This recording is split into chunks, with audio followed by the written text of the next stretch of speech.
Hello students, welcome to my channel. Today I am here to teach you Class 7 CBSE Science first chapter, and this is a part 3. So in my previous videos I have taught about part 1 and part 2.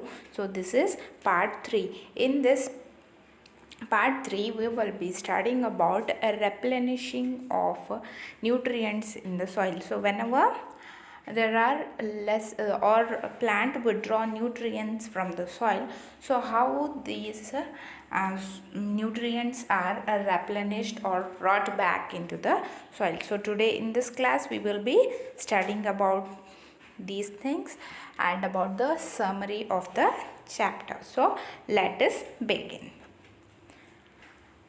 How nutrients are replenished in the soil. Have you seen farmers spreading manure or fertilizers in the field, or gardeners using them in lawns or in pots? Do you know why this is done? You learned that plants absorb minerals and nutrients from the soil, so their amount in the soil keep on declining. Fertilizers and manures contain nutrients such as nitrogen, potassium, phosphorus, etc. These nutrients need to be added from time to time to enrich the soil. We can grow plants and keep them healthy if we can fulfill the nutrient requirement of plant. So, let me tell what is replenishment. That is, whenever the plant grows in the soil, they take up all the nutrients from the soil. So the amount of nutrients in the soil will be declining. That means becoming less. So how do you increase this amount of nutrients in the soil? So we have to increase the amount of nutrients in the soil either by adding manures and fertilizers. So manures and fertilizers are the only way to replenish the soil. So these fertilizers and manures will contain the nutrients such as nitrogen, phosphorus, potassium, etc. So whenever you add this into the soil, this will enrich the soil. So adding fertilizers and manures to the soil will enrich the soil. So when it enriches the soil, again the plant will be ready to take the nutrients from the soil. So adding fertilizers and manures time to time to replenish the nutrients in the soil is very necessary. So if we want the plants to be healthy and get a good crop yield, it is very necessary to add fertilizers and manures to replenish the nutrients in the soil. Usually crop plants absorb a lot of nitrogen and the soil becomes deficient in nitrogen. You learned that though nitrogen gas is available in plenty, plants cannot use it in the manner they can use carbon dioxide. They need nitrogen in a soluble form. Hence addition of fertilizers and manures enrich the soil. So adding fertilizers and manures, so a question comes to our mind that in air we have lots of nitrogen gas present. Plants can take nitrogen from them. No, it's not possible because plant requires nitrogen only in the soluble form. So if the plant want the nitrogen, it will take only in the soluble form, that is from the soil. So adding fertilizers and manures to the soil is very important to enrich the soil. The bacterium called rhizobium can take atmospheric nitrogen and convert it into a usable form. But rhizobium cannot make its own food. So it often lives in the roots of the gram, peas, mung, beans and other legumes and provide them with nitrogen. In return, the plant provides food and shelter to the bacteria. They thus have a symbiotic relationship. This association is of great significance for the farmer. So in the previous class we have studied about symbiosis. So here there is a bacterium called as rhizobium, so which will take the nitrogen present in the air and convert it into a soluble form. So these rhizobium will not be able to prepare their own food, so it will live in the roots of the plant and give nitrogen to the plant, and in return takes food from the plant. So this relationship of symbiosis is very significant for the farmers. So here rhizobium gives nitrogen to the plant and plant gives food and shelter to the rhizobium. They can reduce the use of nitrogenous fertilizers where leguminous plants are grown. So these type of rhizobium bacteria are seen in the leguminous plants, that is the peas, grams and all these grains are grown. So you can see in them, and we can use the less amount of fertilizers where the leguminous plants are grown, because there are rhizobium which helps the plant to take up the nitrogen. So this is the benefit. Most of the pulses, that is dals, are obtained from leguminous plants. In this chapter you learn that most of the plants are autotrophs, only a few are parasitic or saprophytic. They derive nutrients from other organisms. All animals are categorized as heterotrophs since they depend on plants and other animals for food. Can we say that the insectivorous plants are partial heterotrophs? So we have studied here about many things about the dals and pulses. So these are the leguminous plants. Now they can take the nitrogen from the rhizobium by the process of symbiosis. And next coming, we have learned about autotrophs and heterotrophs. So we have seen here many plants. So they are autotrophs. They can prepare their own food. Only few are heterotrophs or saprotrophs.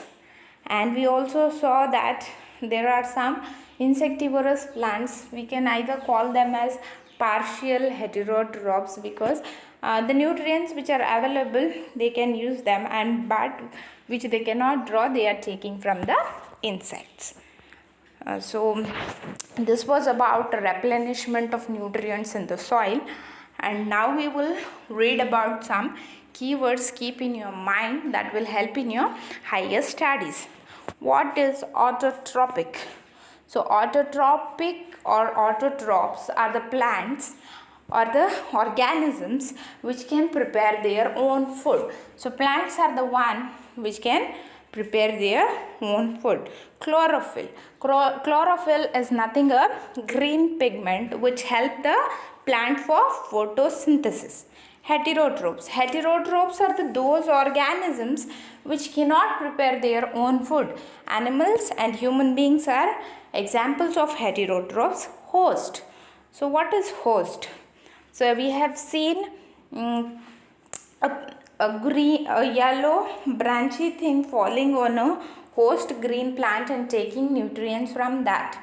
So whichever organism is giving away nutrients for the other organism, those organism is called as a host. Insectivorous. So whichever organisms which eat up the insects are insectivorous. Nutrient. Nutrient, we have studied about this in your previous class. The nutrients like nitrogen, phosphorus, potassium, all these are nutrients. Nutrition. Nutrition is nothing but a form in which food is prepared. Parasite. What is parasite? Parasite is nothing but it is a type of organism which depends on the food for dead and decaying organisms.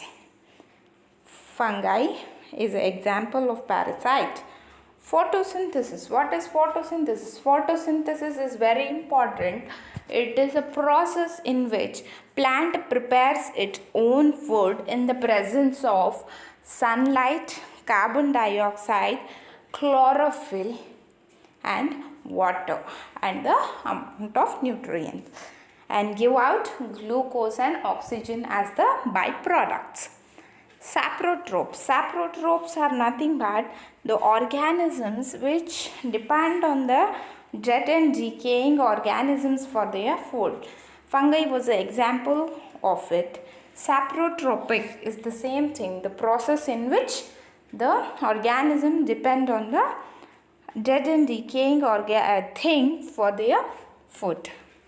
Stomata. Stomata is nothing but a cell, okay, a cell which is present in the leaf of the plant, which opens and close and help for the carbon dioxide to get inside the leaf, which help in photosynthesis. So these were the keywords you have to remember, which helps in your further or your higher studies. So we will go through the summary or the things which we have studied in the first chapter, nutrition in plants. All the organisms need food and utilize it to get energy for growth and maintenance of their body. As I told you, food is very important for energy. If we have energy, we can carry out all the life processes. Green plants synthesize food for themselves by the process of photosynthesis. They are autotrophs. So as I told you, green plants are autotrophs as they prepare their own food by the process of photosynthesis. Plants like cuscuta are parasites. They take food from the host plant. So parasites are nothing but they take food from the host plants. Cuscuta was an example, a yellow branch falling on the green plant host and taking up the food. Plant use simple chemicals like carbon dioxide, water and minerals for the synthesis of food. So how photosynthesis takes place? With the use of carbon dioxide, by the simple chemicals, use of carbon dioxide, water and the nutrients. Chlorophyll, water, carbon dioxide and sunlight are the essential requirement for photosynthesis. For the photosynthesis to take place, what all the things are required? So the first thing is water, carbon dioxide, nutrients and sunlight. Chlorophyll and sunlight are the essential requirements. Complex chemicals such as carbohydrates are the products of photosynthesis. After photosynthesis taking place, what are the byproducts which you get? Those are the complex chemicals such as carbohydrates you get from the photosynthesis. Solar energy is absorbed by the chlorophylls present in the leaf or plants. Chlorophyll is a green pigment which takes the sunlight and utilize that for photosynthesis. Oxygen is produced during photosynthesis. Oxygen is also a byproduct which is given out by photosynthesis. Oxygen released in photosynthesis is utilized by the living organisms for their survival. So it's told that if you plant more trees, there is more oxygen which you can breathe. So this is how we get a byproduct of photosynthesis, that is oxygen is given out and that we breathe and we survive. Many fungi derive nutrition from dead and decaying matter. They are saprotrophs. So what are saprotrophs? They take up the food from dead and decaying organisms. Dead and decaying matter, not only organisms, it might be any matter, food item like bread or a wooden piece, something like that. A few plants and all animals are dependent on others for their nutrients and they are called heterotrophs. So heterotrophs, we human beings and other animals, we all depend on the plants for our food, either directly or indirectly. Hence we are called as heterotrophs. So this was about nutrition in plants. So today we have completed the replenishing of the nutrients in the soil and also about some keywords and some summary, or we went through the chapter, like what we have learned in part 1, part 2, and today was the part 3. So in all these part 1, part 2 and part 3, I have told about nutrition in the plants. So thank you for watching my video, and in the next video I'll be solving a worksheet and the exercises of nutrition in plant. So please stay connected. Thank you for